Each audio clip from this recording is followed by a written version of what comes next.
BRS UCC का विरोध करेगा। केसीआर ने all India Muslim personal law को दिया आश्वासन। तेलंगाना की सत्तारूढ़ पार्टी भारत राष्ट्र समिति ने कहा है कि अगर बीजेपी समान नागरिक संहिता यूसीसी को लेकर संसद में विधेयक लाती है तो वो इसका विरोध करेगी। ये बात तेलंगाना के मुख्यमंत्री और बीआरएस अध्यक्ष के चंद्रशेखर राव ने तब स्पष्ट की जब all India Muslim personal law board के अध्यक्ष मौलाना खालिद सैफुल्लाह रहमानी के नेतृत्व में एक प्रतिनिधि मंडल ने सोमवार को उनसे मुलाकात की। एआईएमआईएम अध्यक्ष और हैदराबाद के सांसद असदुद्दीन ओवैसी, जो प्रतिनिधि मंडल का हिस्सा थे, ने मीडिया कर्मियों को बताया कि केसीआर ने स्पष्ट शब्दों में कहा है कि बीआरएस यूसीसी का विरोध करेगा। उन्होंने एक कदम आगे बढ़कर कहा कि वो इस मुद्दे पर समान विचारधारा वाले दलों से बात करेंगे और हमें समान विचारधारा वाले दलों के साथ चर्चा करने का सुझाव भी दिया है।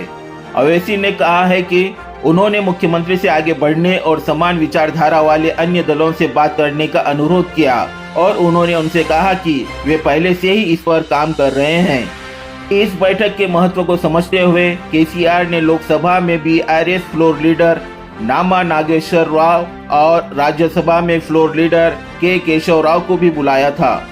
ओवैसी ने आंध्र प्रदेश के मुख्यमंत्री और वाईएसआर कांग्रेस पार्टी के अध्यक्ष वाईएस जगन मोहन रेड्डी से भी यूसीसी का विरोध करने की अपील की, क्योंकि ये भारत के बहुलवाद और विविधता के खिलाफ है।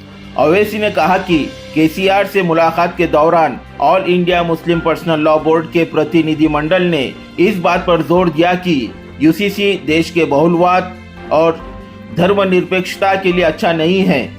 प्रतिनिधि मंडल ने बीआरएस प्रमुख को all India Muslim personal law board के द्वारा विधि आयोग को दिए गए 74 पेज के नोट में उल्लिखित महत्वपूर्ण बिंदुओं के बारे में भी अवगत कराया। ओवैसी ने आगे बोलते हुए कहा कि ये सिर्फ मुस्लिम अल्पसंख्यक का मसला नहीं है, बल्कि ईसाइयों और आदिवासियों का भी मसला है और ये हमारे हिंदू भाइयों के लिए भी अच्छा नहीं है। हिंदू अविभाजित परिवार को 3000 करोड़ रुपए की टैक्स छूट मिलती है।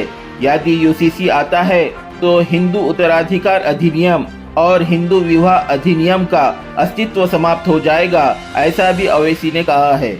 सांसद ओवैसी ने आरोप लगाया है कि भाजपा अपनी नाकामियों को छुपाने के लिए इस मुद्दे को उछाल रही है। तेलंगाना के मुख्यमंत्री वजीर आला से हमारी मुलाकात हुई, जिसमें हम तमाम ने जनाब के चंद्रशेखर राव साहब से इस बात का मुतालबा किया, इस बात की गुजारिश की कि बीजेपी हुकूमत की तरफ से, नरेंद्र मोदी की सरकार की तरफ से जो यूसीसी लाने की बात की जा रही है, हमने तेलंगाना के मुख्यमंत्री और वजीर आला से ये कहा कि आप उसका अपोज करिए, उसकी मुखालिफत करिए। हमने चीफ मिनिस्टर को इस बात का याद दिलाया कि पिछले 10 साल से तेलंगाना स्टेट में उनकी सरकार है। स्टेट में पीस बहुत स्ट्रांग हुआ है, अमन मजबूत हुआ है। हमने चीफ मिनिस्टर को और बीआरएस के प्रेसिडेंट को ये भी बात याद दिलाई है कि पूरे मुल्क में अगर किसी असेंबली में CAA NPR NRC के खिलाफ एक रेजोल्यूशन पास हुआ था, वो तेलंगाना के असेंबली में सबसे पहले हुआ था।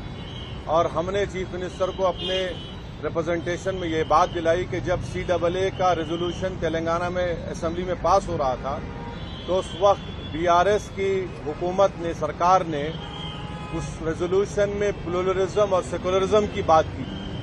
तो हमने चीफ मिनिस्टर को ये बावर किया, ये इम्प्रेस किया कि यूसीसी हमारे देश के प्लुरलिज्म के लिए एक अच्छी बात नहीं है, सेकुलरिज्म के लिए अच्छी बात नहीं है। हमने चीफ मिनिस्टर से all India Muslim personal law board ने, जो लॉ कमीशन को, जो all India Muslim personal law board ने एक नोट दिया है जो 74 पेजेस पर मुश्तमिल है, उसके इम्पोर्टेंट पॉइंट्स हमारे प्रेसिडेंट मौलाना खालिद सैफुल्लाह रहमानी साहब उनको बताए हैं कि कैसे बीजेपी यूसीसी के नाम पर इस मुल्क के प्लुरलिज्म और सेकुलरिज्म को कमज़ोर करना चाहती है। हमने बीआरएस के प्रेसिडेंट, वो तेलंगाना के चीफ मिनिस्टर को भी बताया कि सिर्फ ये मुस्लिम माइनॉरिटी का मसला नहीं, ये क्रिश्चियंस का भी मसला है। ये मसला ट्राइबल से भी जुड़ा हुआ है और सिर्फ नॉर्थ ईस्ट के ट्राइबल नहीं है, तेलंगाना में ट्राइबल है, मध्य प्रदेश में ट्राइबल है, छत्तीसगढ़ में ट्राइबल है, गुजरात में ट्राइबल है, राजस्थान में ट्राइबल है। उनका एक कल्चर है और उसका तहफ़्फ़ुज़ करना, और ये सिर्फ ट्राइबल नहीं बल्कि हमारे हिंदू भाइयों के लिए भी ये चीज़ अच्छी नहीं होगी, क्योंकि हिंदू अनडिवाइडेड फैमिली के तहत 3000 करोड़ का टैक्स रिबेट हमारे हिंदू भाइयों को मिलता है। 2015 के इनकम टैक्स के फिगर्स हैं, और अगर यूसीसी आएगा तो Hindu succession act, Hindu marriage act, ये तमाम चीजें खत्म हो जाएंगी। तो ये मुल्क के लिए ठीक नहीं है। हमारे मुल्क का प्लुरलिज्म हमारे मुल्क की खूबसूरती है, और भारत के प्रधानमंत्री को प्लुरलिज्म से एलर्जी है, वो प्लुरलिज्म को पसंद नहीं करते। तो इसलिए हम सीएम से बात किए और चीफ मिनिस्टर ने साफ और वाज़े अल्फाज में, in clear cut terms, chief minister ने कहा कि बीआरएस पार्टी यूसीसी का अपोज करेगी। बल्कि चीफ मिनिस्टर आगे बढ़ के ये बात कहे हैं कि वो लाइक माइंडेड पार्टी से भी बात करेंगे। हमसे भी कहा कि हम भी जाकर लाइक माइंडेड पार्टी से बात करें। मैं तेलंगाना के डेलीगेशन के बिहाफ पे तेलंगाना के सीएम का शुक्रिया अदा करता हूं कि उन्होंने इन नो क्लियर का बल्कि क्लियर कट उन्होंने कहा कि हम यूसीसी का अपोज करेंगे, और देश में बहुत ज्यादा दूसरे मसाइल हैं और उन मसाइल पर बीजेपी नाकाम साबित हो रही है। इसीलिए बीजेपी ये सब चीजें देश के सामने ला रही है। तो हम उनका शुक्रिया अदा करते हैं। उनकी पार्टी की तरफ से भी एक प्रॉपर मेरे ख्याल से आप लोगों को स्टेटमेंट भी आएगा।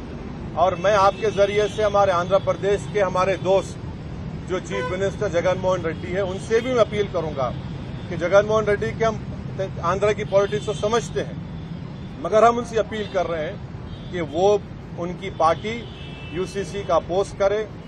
जो पार्टी प्लुरलिज्म को मानती है, जो भारत के डाइवर्सिटी को मानती है, जो भारत एक मोज़ाइक है उसको मानती है, तो उनको यूसीसी को अपोज करना है। और अगर जगन मोहन रेड्डी टाइम देते हैं तो हम भी जाकर